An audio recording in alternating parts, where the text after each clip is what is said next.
So Billy's dead. I was sorry to see him go, but I think I was even sorrier to be chased by the thing that killed him. That was not fun. When I got back to WE5, Fuchi shook her head, lifted her chin, and gave me some terse words of encouragement. "That's the job," she said. "You knew that when you signed up for this. When I pass away, I would rather not have it happen because some freaky winged beast flung me into the side of a mountain. I doubt Billy wanted to go that way either. I doubt he expected to go that way. He was, by far, the sturdiest security officer I've ever dealt with during the 10 years I've worked for this department. I guess I fooled myself into believing that he was indestructible. Before that happened, though, before Billy met his untimely end, the field investigation was going well, all things considered. The day before, I had been enjoying a long stretch of office work. I had been spending my days in my office in WE5, reviewing suspicious, non-urgent reports of abnormalities. I love my job. I love being a field researcher, but sometimes it's nice to be home. At the end of each day, I'd been able to drive back to Newgate at a reasonable time and spend the evenings with my wife, instead of being away, delving into some abandoned building or mine, trekking through a remote part of the state. It was nice to have a break. But that ended when Fuchi sent me an email asking me to come see her for a new assignment. I navigated the overly lit, windowless bowels of WE5 and found my way to her giant office on the top floor. When I walked in, she nodded at me to close the door and then pointed at the chairs on the other side of her black, morose desk. I took a seat and she pushed a thin file over to me. "You need to handle this," she said. I picked up the brand new folder and split it open. What is it?" "As always, Matthew, it's in the report." She stared at me, her frown deepening with every second. Is that everything?" I asked. "Yes, dismissed." You might think that based on the way she was acting, she was mad at me, but joke's on you, she's always mad at me. The interaction was nothing new, so I tucked the folder under my arm and walked back down to my office. Sometimes the most difficult part of this job is deciding when a report is simply someone with an overactive imagination seeing a totally normal animal at a strange angle or in a dim light, or if it is a legitimate sighting of a zoological abnormality. I didn't have any concerns about this report, however. It came from a family, the DeRusso family, that had been camping in the forests near Jewel Lake. According to their statement to the conservation officer, they had been attacked by a giant pterodactyl-looking monster. The youngest child, Kelly DeRusso, had been pretty badly scratched up when the subject had tried to pick her up. I reviewed the report and created a digital file in ZSME, Zusum, per our policy. I scoured our database, trying to figure out if this was a report of an abnormality that we were currently aware of, or if it was new. And as far as I could tell, this was new. It had a close resemblance to 2999, but the shape of the head was an obvious difference. So, again, per our policy, I gave it a number, 9091, and a tentative classification, Class F. The report was marked as semi-urgent, with the preliminary assessment date being the very next day, which meant that I was going to have to drive to Jewel Lake tomorrow. I rubbed my face and tried to fabricate the story that I was going to tell my wife. That is always the most difficult part. Lily thinks that I'm a traveling park ranger, which is an easy lie because, well, I kind of am. I just work for a different department and I handle a different kind of wildlife. And if my wife ever looked me up, she would see that I'm on the National Park Service website on some dusty, never-used page. Lying to her is terribly easy, but there are only so many times that she is going to believe the National Park Service is having a conference or a mandated in-person training session. So sometimes I have to get creative. When I got home that night, I told her that I needed to travel to Jewel Lake for an emergency bear situation. Thankfully, she didn't ask me too many questions, and the next morning, I woke up when the sun was just a suggestion on the horizon, packed up my things, gave Oscar a pet, and drove back to WE5. When I arrived, Billy was leaning against the department's vehicle, smoking. Gray clouds slithering out of his mouth and dissipating in the dark, warm, early morning air. I parked next to him and got out of my car. "Hey, Billy," he grunted at me. "Yeah, nice to see you too, buddy," I said. When I circled the vehicle, I noticed that there was another person waiting for me, a young woman with dark auburn hair and large circular glasses. She was leaning on the ground, fiddling through the contents of a backpack. She introduced herself to me as Evelyn Waverly, my new junior. That was a surprise, but yeah, this department is full of surprises. I would say that it was unlike Fuchi to not tell me about my new junior, but I would be lying. That was exactly like her. I had been working without a junior for months, so I think I had gotten a little too used to the solitude. Billy didn't count. No offense to him, God rest his soul, but he didn't have much of a personality. The man didn't talk. Ever. Working with him was basically working alone. Anyway, immediately the vibes were off with Evelyn. She stared at me like I was a piece of gum she had just stepped in. I don't know what qualifies her to exude so much contempt, but some people are just born that way, I guess. My last junior, Kieran, had been much nicer. I had been really sad when he had gotten his head bitten off by 1304. I think Fuchi blames me for that incident, which is why she was so reluctant to give me a new one, or so I had assumed after Kieran's death. I shook Evelyn's hand, but her arm was mostly limp. "Do we have everything we need, Evelyn?" She nodded. "Yes. I was able to double and triple check while we were waiting for you." The three of us got into the dark, monstrous vehicle and began the drive to Jewel Lake. Billy took the wheel, of course. He kept the window open and spent most of the drive smoking, holding his cigarette lazily in his left hand. I tried to get to know Evelyn, but she's what you would call a closed book. "Hey, how long have you been working in this field?" "1 day," she said. What did you do before this?" "Research," she said. Where are you from?" "Oregon," she said. She didn't ask me any questions about my life, though, being me, being the friendly guy that I am, I told her about my wife and my dog, Oscar.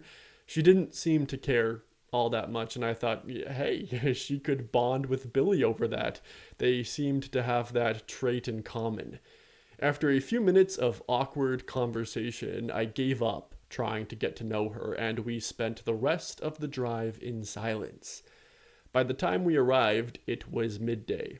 Billy drove us past the boardwalk, and I couldn't help but admire the scenery. It was a gorgeous midsummer day. The sun was glinting off the clear waters of the giant lake. On the nearby beach, people were lounging, playing in the sand. There were dozens of boats in the water. The boardwalk was full of tourists moving from shop to shop, wearing their large brimmed hats. Unfortunately, though, we weren't investigating that part of Jewel Lake. This wasn't an abnormality that prowled diners and gift shops. We were there for the woods, for the forest. The town of Jewel Lake is essentially a single street that curls around the side of the lake in question. According to the map that we were provided, there was a narrow gravel road that spilled away from that main street. The map showed it curving away from Jewel Lake and up into the grassy, forested hills, which boasted a smattering of luxurious and not so luxurious cabins. And also, according to the report, it would lead us to the location of the DeRusso sighting. I told Billy where to turn, but we were stopped by a large sign that read, "Area closed. Trespassers will be prosecuted," which was blocking the gravel path. I read it and then turned to Evelyn, who was sitting in the back seat. Do you think that includes us?" I said, smirking, clearly joking. She frowned at me. No." Billy got out of the car and kicked the sign out of the way. It hit the ground, throwing up a small plume of dust. Then he got back into the car and drove over it, causing our vehicle to lurch slightly, followed by a loud crack. We left the pristine, idyllic beachside and breached the threshold of the dense, lush woods that surround Jewel Lake, driving on the barely traversable gravel road. The DeRussos hadn't been camping in an official campground, but instead they had been using the clearings that pepper the hills around Jewel Lake. That is pretty common in that area. Craterbury National Park charges a ridiculous amount for a single tiny campsite, so lots of people set up their tents in any space they can find and simply walk down to the beach during the day, so much so that it's basically been de facto legalized. When we reached the campsite in question, Billy pulled into the clearing and stopped the vehicle. I got out and looked around. It was oddly quiet in the woods around us. The normal, expected sounds of forest life were absent, which is a warning to any good field researcher. It means that there is an apex predator in the near vicinity, and usually in this job, that means an abnormality.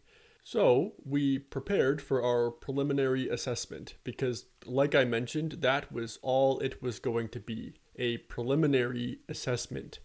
Billy armed himself with a large rifle, and Evelyn stuffed our equipment, including some strange tools that I've never seen before, into her backpack. She put her dark red hair into a bun and then stuck a notebook under her arm. Those two seemed to have everything covered, so I didn't have to carry anything, which, looking back, I am grateful for. Throughout my years as a field researcher, I've learned how to lure subjects to my location. I should add, I know that sounds like a stupid thing to do, given what we're studying, but it's part of the job. It's required. When I juniored, years ago, I was told by Warner, my mentor, that you can't decide what a thing is and if it needs to be captured and brought back to WE5 without actually seeing it, which is unfortunately accurate.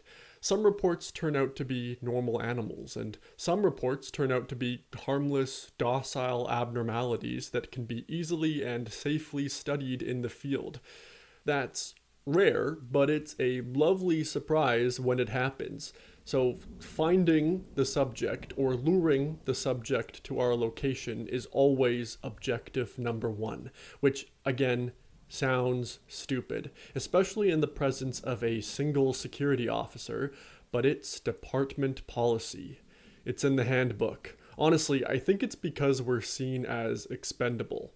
The value of capturing and studying our subjects is worth the countless dead field researchers and security officers. I'm sure the department would deny that assessment, but that is what it feels like. Winged abnos tend to respond to the sound of young children. I try not to think about why too closely. Of course, that's not always the case. This department doesn't work with any absolutes, but it's usually a good starting point. I got Evelyn to pull the speakers out of her backpack, and we blasted the sound of kids into the air. Kids laughing and playing and chatting. The noise echoed through the clearing and the surrounding forest. And yes, it's not lost on me that I use those sounds for this job relatively frequently, and yet those noises are completely absent in my life. Lily wants kids. She wants them badly. But I don't know if I can bring children into a world like this. I know what lurks in the wilderness, and Lily doesn't. Anyway, it didn't work immediately. In fact, it didn't work for a long time. In that campsite, we played the noise for a few minutes before moving further into the woods and playing it again. We had to relocate a couple of times. Eventually, we ended up in a large grassy field far away from the gravel road, a clearing that contained a small trickling brook. At that point, it was later in the afternoon, and I was losing my faith that we were going to locate the creature. I leaned back against a thirsty lone tree that had sprouted up in the middle of the field and pressed play on the remote for the speakers. And that was when 9091 showed up. When I returned to WE5, I provided the full department-required description in the official file in Zeusum. Here, you'll just have to be satisfied with this. Imagine a pterodactyl with a head that has a surprisingly human shape. The eyes were black, which is a common trait among abnormalities, and it was exceedingly aggressive and exceedingly loud. 9091 appeared in the sky above us, flapping down, descending. It used its claws to grip one of the upper branches of a nearby tree, and it screeched down at us, a piercing cry. Its mouth opened wide, showing too many sharp teeth. It jumped off the branch and swooped down, one jagged talon barely missing Evelyn's neck. She dove to the grassy ground just in time. 9091 flew up, gripped another tree branch, and hung upside down, eyes scanning us with a disturbing intelligence. It was making a plan, thinking of the best way to take us down. As he always did when encountering an aggressive abnormality, Billy pulled out his department-issued state-of-the-art tranquilizer gun and shot it at 9091. His aim was good. The dart pierced the monster's neck and the liquid drained into the creature. The tranquilizer is fast-acting. I've seen it take out a giant in less than a second. 9091, though, didn't react to the serum. Its eyes didn't droop. Its grip didn't loosen. The tranquilizer didn't affect it at all. Billy turned to me, and I made a quick judgment call. Contrary to what I had assumed, 9091 was clearly intelligent, more so than most abnormalities we deal with, and it seemed to have extremely tough skin. That, or a high tolerance for the chemicals in the tranquilizer. Class D, at least, I said. Which is department speak for, let's get the fuck out of here, this thing is way more dangerous than I had thought. At this point, the goal was to escape from 9091 and return with a fulcrum, a contingent of security officers. We wouldn't be able to handle this creature on our own. One of the certain things about this job is that priorities can change quickly. 1 second, you're trying to lure something out, and the next, you're running away from it. If I had a penny. Still, I'm not going to claim that I wasn't scared. Running away from monsters is always scary. I've gotten oddly used to it, but the adrenaline and fear are always present in the moment. Evelyn picked up her backpack and yelled at me. "Shouldn't we kill it?" "That is a last resort," I said, which, again, is department policy. If Fuchi had been there, she would have been proud, for once. Evelyn and I fled to the side of the clearing, sprinting into the trees that would offer a little bit more safety. Behind me, there was another screech, the sound of gunfire, and then a guttural grunt. When I turned, 9091 was in the air with Billy in one of its claws. The old, gruff veteran's gun was on the ground, useless to him. I ran back to it, already getting tired. I scooped it up, the metal burning my hands, and tried to aim at the beast. My adherence to policy was short-lived. I know that the department views people as expendable, but I do not. Unfortunately for me, and for Billy, and for humanity, 9091 is fucking smart. It managed to maneuver itself to keep Billy's flailing, panicked body between me and its own skin, which meant that I did not have a clean shot. "Shoot it!" Evelyn screamed at me. She joined me in the clearing again. "Shoot it now." "I can't. I would hit Billy." She tried to rip the gun from my arms like a child with a toy. I held it back from her. "What the fuck are you doing?" "Let me handle this," she said. "You're clearly incapable." "Evelyn, stop it." "Shoot the fucking thing, Matthew." "I told you I don't have a shot." "You do, you're just not willing to take it." Our fight was interrupted by another screech from above. I turned back to the sky and almost missed the sight of 9091 spinning around and flinging Billy into the air. Our security officer flew through the sky almost like he had wings himself and then disappeared behind the trees, likely landing somewhere near the looming mountain range. His screams echoed. 9091 twirled, its black eyes finding us again. It didn't waste a single second. It pulled its wings back and rocketed towards Evelyn and I. "Oh, that's not good," Evelyn said. "No," I grabbed her arm and pulled her into a run. "No, it's not." The next 20 minutes or so consisted of us running through the woods, legs striding down muddy forested hills and fox trails. I barely avoided twisting my ankle with every step. 9091 was right behind us, clumsily smashing into trees, sending bark flying on its desperate quest to kill us. I kept the gun in my hands, but didn't have the time to set up a good shot. At one point, I looked back, and the beast was so close. It launched itself from a branch, opening its toothy mouth, ready to bite my head off. I threw myself to the ground, narrowly avoiding the fate as 9091 flew over top of me and screeched in anger. One of its claws managed to score a gash on my arm, though. It hurt like hell, pain and blood exploding from my forearm. Still, I pulled myself up and sprinted away, following Evelyn, who, by the way, in case you're wondering, hadn't even stopped to check on me. We ran like we were fleeing from the devil himself, which, honestly, it kind of felt like we were. The wrinkly gray skin and dark eyes of 9091 were pretty, demonic. I could imagine the scene of our escape in some sort of Renaissance painting. Blood was oozing from my wound, covering my wrist and fingers, dripping to the ground. To her credit, Evelyn is surprisingly athletic. Despite her nerdy-looking face, those large circular glasses, and her immaculately pressed outfit, she ran like a track star, legs flying through the woods, the backpack still looped around her arms. I managed to keep up with her, but I'm, at least, 10 years older than she is, so my legs were burning, turning to jelly. My lungs were on fire. It felt like I was breathing in molten lava with every desperate gasp.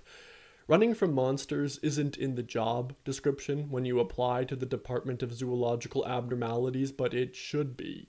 Maybe that would have prevented Kieran from signing up. He hadn't been a fast runner. At least, he hadn't been faster than 1304. I don't know how long we were running for, but when we got back to the empty campsite and our vehicle, I turned around and 9091 was gone.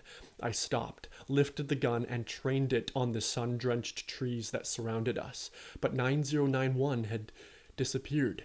Evelyn didn't come to the same realization, however.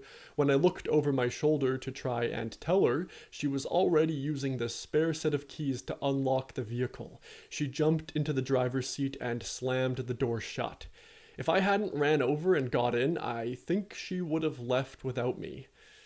She did an admittedly perfect three-point turn and then started driving us back down the road. Her light eyes kept drifting to the rearview mirror. "Where did it go?" "It's gone." Can you be sure of that?" she said. "No. This job comes with very few benefits, Evelyn, and certainty is definitely not one of them." She spat out a mean laugh. "Comforting. Thanks." "Abnos tend to stay away from populated areas," I said. "At least during the day." "I'll believe it when I see it," she said. I smirked. Or, don't see it. She didn't laugh. The backpack was sitting at my feet. I grabbed it and pulled out the first aid kit. I did my best to treat the wound on my arm. Given the size of 9091's claws, the cut was thankfully and surprisingly shallow. I washed it with a bottle of water, disinfected it, and then wrapped it in a bandage, which I only had to replace once because of blood soaking through. When we got back to the boardwalk in Jewel Lake, I called the Abnormality Security Response Unit and then I called Fuchi, giving them an update, both about the creature and about Billy's unfortunate fate. Then I pulled out the laptop, logged on to Zoosum, and updated 9091 as Class D. The classification was still extremely tentative, but was meant to give the reader a general sense of what they could expect.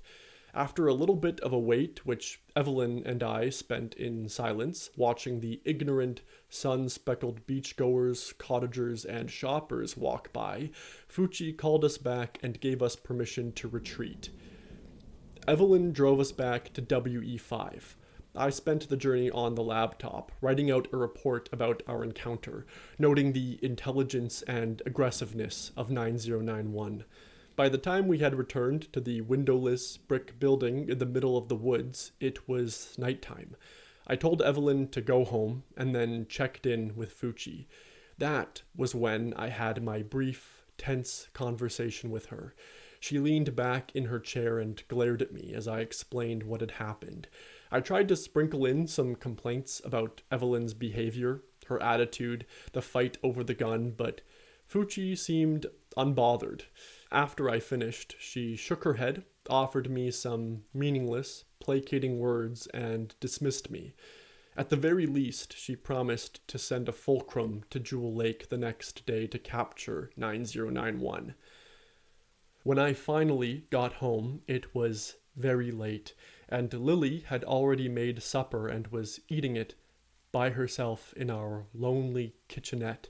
Her brown hair was shining in the yellow-tinted light that was directly above her. When I opened the door, she smiled at me, stood up, and gave me a hug. "That was some bear problem, eh?" she said. I kissed her. Turned out to be nothing." "All day for nothing?" I nodded. "That's the job." "Yeah," she said. "So I've been told."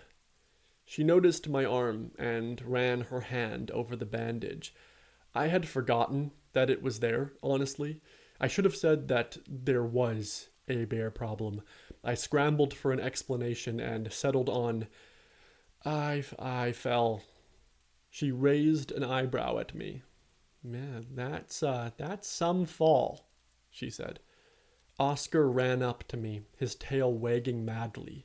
I leaned down and gave him a long belly rub, longer than usual. I was grateful for the interruption. Lying to Lily is easy, but that doesn't mean I enjoy doing it, and I can tell when a conversation is about to turn into a tangled web of half-truths and falsehoods. I was too tired for that. Thankfully, when I stood up, Lily dropped the subject. She told me she had just put the leftovers in the fridge and I joined her at the kitchenette. Laying in bed that night, Lily snoring beside me, my mind ran through the events of the day, and I thought about Billy. Someone had died.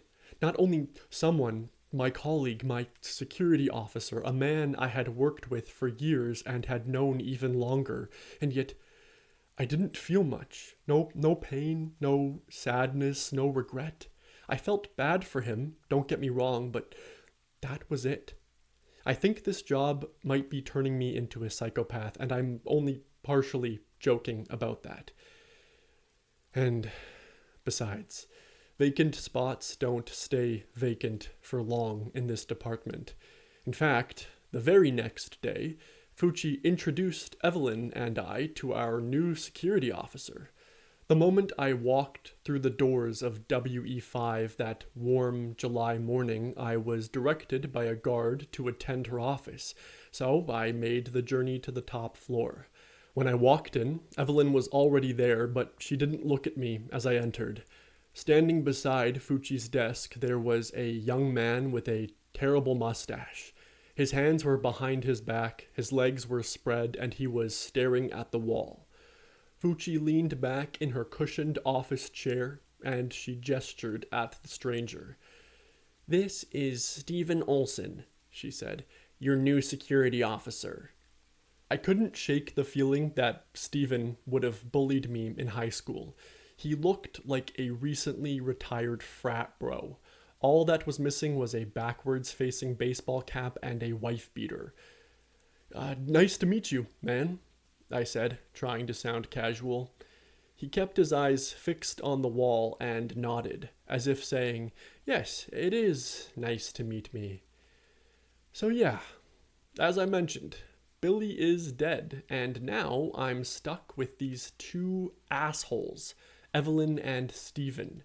In one day, my job went from a highly classified, exciting one to a glorified babysitting gig, babysitting two bratty kids with attitude problems. Before concluding the meeting, Fuchi pushed another file over to me. It slid on the desk, crossing the distance smoothly. "Another one?"